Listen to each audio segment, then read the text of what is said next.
ក់ស្ងួតសក់សពងសក់ស្អិតសក់គ្មានទម្ងន់ទៅណាមកណាតែងតែគៀបប្រចាំចា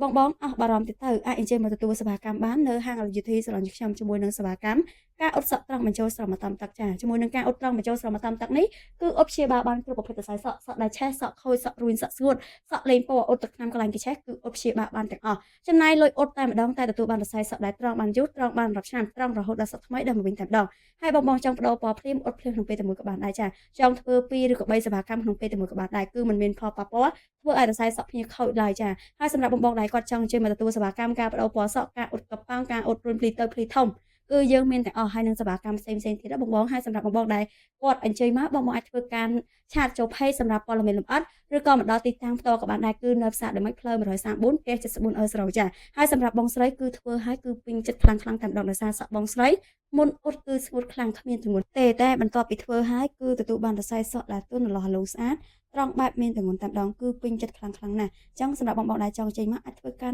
មកបានចាអរគុណ